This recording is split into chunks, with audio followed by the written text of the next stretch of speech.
बिस्मिल्लाहिर्रहमानिर्रहीम। Assalamu alaikum students, how are you students? I hope you are fine. It's your physics lecture class 9 on the behalf of Leeds Grammar School. Inshallah you will be learn and enjoy this video. Dear students, from your notes, chapter number 5, exercise short questions. What is meant by force of gravitation? Force of gravitation का मतलब क्या है? Every object in this universe attracts the other object with the force which is directly proportional to the product of their masses. Every object in the universe students का मतलब ये है कि दुनिया में कोई भी ऑब्जेक्ट है वो किसी दूसरे ऑब्जेक्ट के साथ एक फोर्स के साथ वो आपस में अट्रैक्ट करते हैं, लेकिन किस तरह करते हैं? Which is directly proportional to product of their masses, उनके मैसेज का हम प्रोडक्ट आपस में करवाएं। And inversely proportional to the square of the distance between the centres. कि मीन अगर हम बात करें स्टूडेंट्स तो हम ये कह सकते हैं कि उसका जो स्क्वायर होगा यानी कि जो डिस्टेंस होगा उन टू मैसेज के दरमियान स्टूडेंट उनका अगर हम इन्वर्सली प्रोपोर्शन करते हैं तो इसका मतलब ये है कि एक तरफ फोर्स बढ़ती है जब हम उनके मैसेज को आपस में प्रोडक्ट करते हैं, और जैसे ही उनका डिस्टेंस बढ़ जाता है स्टूडेंट्स तो तब फोर्स क्या हो जाती है? कम हो जाती है। This is known as the force of gravitation. 5.3 question student, do you attract the earth और अर्थ अट्रैक्ट्स यू? क्या ज़मीन हमें खींचती है या हम ज़मीन को खींचते हैं? Which one is attracting with the larger force? कौन सी स्टूडेंट्स चीज़ है ज़्यादा फोर्स जिसकी वजह से वो खींची जाती है? यू और अर्थ, यानी कि हम, आप लोग या ज़मीन। कि मीन कहने का मकसद ये है इस क्वेश्चन का कि इस क्वेश्चन में ये पूछा जा रहा है कि ज़मीन ज़्यादा फोर्स से खींचती है या हम खींचते हैं ज़मीन को। तो स्टूडेंट क्वेश्चन का आंसर ये है earth attract us with the force. Earth attract us mean कि हमें खींचती है विद द फोर्स, एक फोर्स के साथ, which is equal to our body, जो कि हमारी बॉडी के इक्वल होती है। Mean F is equal to W, जो हमने लास्ट टाइम पढ़ा था उसके रिलेशन के मुताबिक हम यहाँ पे ये आंसर्स में ये हमने पहले भी पढ़ चुके हैं एक्सप्लेनेशन के अंदर। Next student, what is a field force? Field force से क्या मुराद है? A field of force means a space और region around the earth where its effect can be felt. कि मेन फील्ड का मतलब स्टूडेंट होता है कोई भी जगह जहाँ पे हम कोई काम कर रहे हो। तो फील्ड फोर्स का मतलब ये है कि फील्ड ऑफ फोर्स का मतलब ये है कि कोई स्पेस या कोई रीजन, कोई भी जगह अराउंड द अर्थ, ज़मीन के इर्द गिर्द, where it can effect can be felt, जहाँ पे हमें उसका असर महसूस हो रहा हो, उस जगह को हम नाम देंगे फील्ड फोर्स का। Question number student 5.5, why earlier scientist could not guess about the gravitational force? कि जो पहले साइंटिस्ट थे उन्होंने ग्रेविटेशनल फोर्स को गैस क्यों नहीं किया? तो उसका आंसर ये है कि this force is very small, ये फोर्स बहुत स्मॉल थी जिसकी वजह से so that earlier scientist can not feel it, कि जो पहले साइंटिस्ट थे उन्होंने इसको फील नहीं किया। Question number 5.6, how can you say that gravitational force is a field force? हमें कैसे कह सकते हैं कि जो ग्रेविटेशनल फोर्स है वो एक फील्ड फोर्स है? तो पहले स्टूडेंट ग्रेविटेशनल फोर्स के बारे में जानते हैं। अ स्पेस और region where electrostatic effect of force, के जहाँ पे electrostatic effect of force can be felt, जहाँ पे हमें वो महसूस हो कि कोई चीज़ हमें अपनी तरफ खींच रही है, उसको हम नाम कर देंगे ग्रेविटेशनल फील्ड का।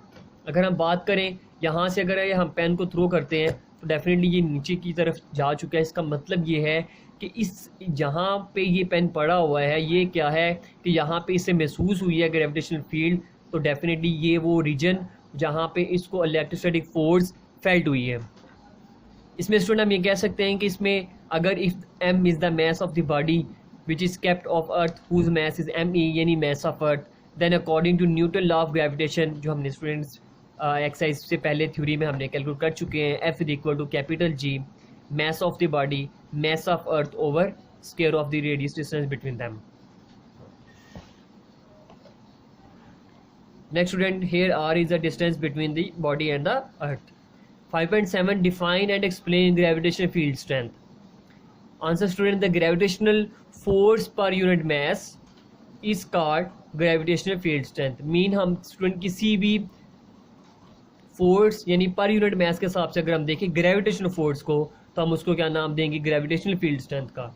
इसका आंसर बड़ी इजी से हम समझ सकते हैं कि नेक्स्ट 2 लाइन्स हम पढ़ने जा रहे हैं। The gravitational force becomes weaker, ये कम होती जाती है यानी कि वीक होती जाती है as we go away from the earth, जैसे हम ज़मीन की सरफेस से ऊपर की तरफ जाते हैं। And gravitational force become stronger, कि ग्रेविटेशनल फोर्स कब स्ट्रॉन्गर होगी, as we go near the surface of earth, जैसे ही हम सरफेस के अर्थ के पास जाते हैं। Question number 8 student, why the law of gravitation is important to us. Law of gravitation हमारे लिए इतना इंपॉर्टेंट क्यों है। एज वी नो डैट, हम ये जानते हैं कि every object attract the other object with the force, एक फोर्स के साथ दूसरा ऑब्जेक्ट अट्रैक्ट कर रहा है। अकॉर्डिंग टू दिस लॉ, इस लॉ के मुताबिक we are stable on earth, हम इस ज़मीन पर स्टेबल हैं बिकॉज अर्थ अट्रैक्ट अस। अगर तो स्टूडेंट्स इस क्वेश्चन में हम ये कह सकते हैं कि जस्ट लाइक एज आप लोगों ने स्टूडेंट्स टॉम एंड जेरी के कार्टून भी देखे होंगे, उनके अंदर जब वो सैटेलाइट्स यानी स्पेस में जाते हैं तो ग्रेविटी एक वर्ड वहाँ पे यूज़ करते हैं, वो एक बटन प्रेस करते हैं जिसकी वजह से वो हवा में उड़ना शुरू हो जाते हैं। जैसे ही वो उसको ऑन करते हैं स्टूडेंट्स, तो डेफिनेटली वो दोबारा उस स्पेसशिप के अंदर स्टेबल हो जाते हैं। इसीलिए हम ये कह सकते हैं कि ये we are stable on the earth, कि हम वहाँ पे स्टेबल होते हैं अर्थ में। कब तक, जब तक अर्थ अट्रैक्टस यानी कि ज़मीन हमें अट्रैक्ट कर रही है with the force of gravity. 5.9 question में student explain the law of gravitation. Law of gravitation से क्या मुराद है। Consider 2 bodies of mass m1 and m2। हम अगर m1 एंड m2 की बात करें, lie at distance d from each other. हम यहाँ पे अगर फर्स्ट कर लेते हैं स्टूडेंट के, फर्स्ट ऑफ ऑल ये हमारे पास एक मैस था, अनदर मैस हम यहाँ पे ड्रॉ कर लेते हैं। मीन डेफिनेटली हम इसको m1 एंड m2 कंसिडर करते हैं। इनके दरमियान जो स्टूडेंट डिस्टेंस है हम उसको नाम दे देते हैं d का। तो वही चीज़ student, according to law of gravitation, if force is the force of attraction or repulsion between these bodies, then F is directly proportional to product of their masses m1 and m2, and another relation F यानी force is inversely proportional to the square of the distance between them। तो definitely student जब हम proportional के sign को दोनों equations को compare करेंगे तो आंसर होगा F proportional m1 m2 over यानी distance of the square between them. 5.10 how can the mass of earth be determined. हम स्टूडेंट मास ऑफ अर्थ को कैसे डिटरमाइन कर सकते हैं। Mass of earth can be determined with the help of Newton law of gravitation. हम law of gravitation की मदद से हम इसको फाइंड कर सकते हैं। According to law of gravitation का मकसद ये है F is equal to capital G mass of earth, M यानी कि मास ऑफ द बॉडी, और radius mean radius of the earth का डिस्टेंस भी यहाँ पे शो करता है।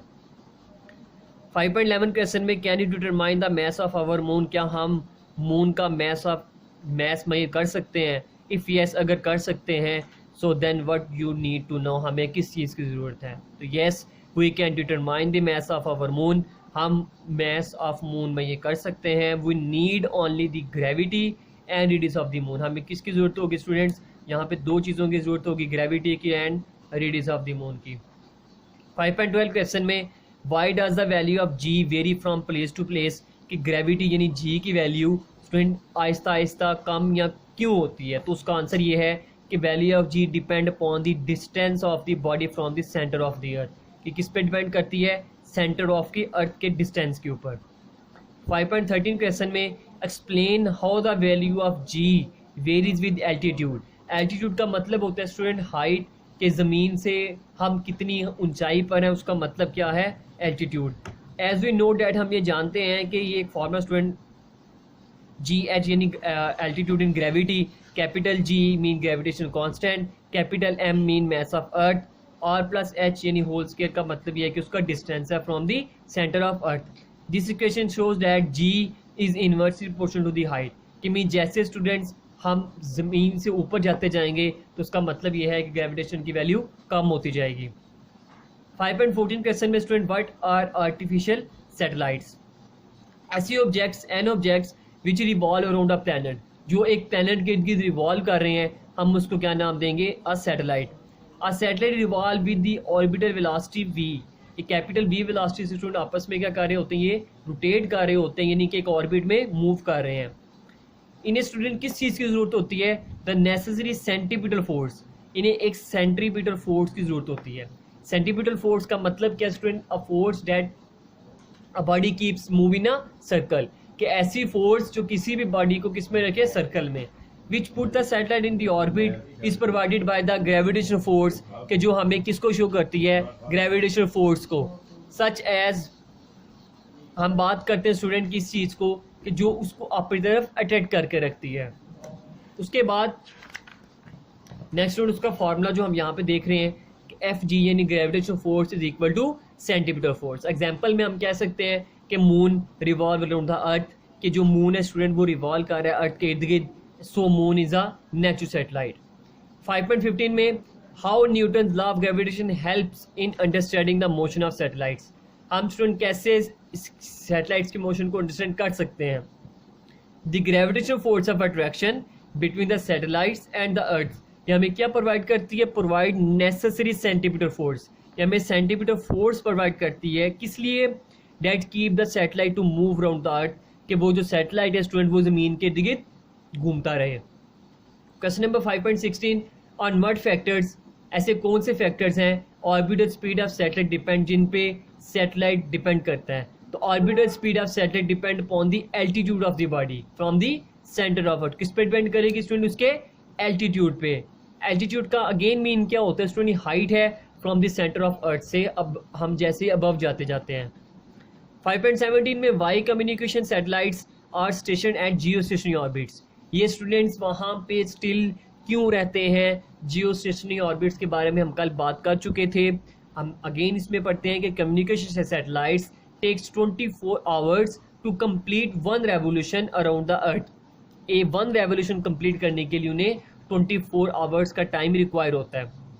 As earth completes one revolution about it axis, कि जो ज़मीन होती है स्टूडेंट्स वो अपने एक्सिस में 24 आवर में अपना वन रेवोल्यूशन कंप्लीट करती है। सो हेयर यहाँ पे communication satellites appear to be stationary with respect to earth, तो वो वहाँ पे उसके ज़रिए क्या होते हैं स्टूडेंट? स्टेशनरी रहते हैं, मीन जीरो रहती है उनकी वेलोसिटी वहाँ पे अर्थ के अकॉर्डिंग क्या होगी? जीरो होगी, लेकिन असल में वो मूव कर रहे होते हैं विद रिस्पेक्ट टू अर्थ।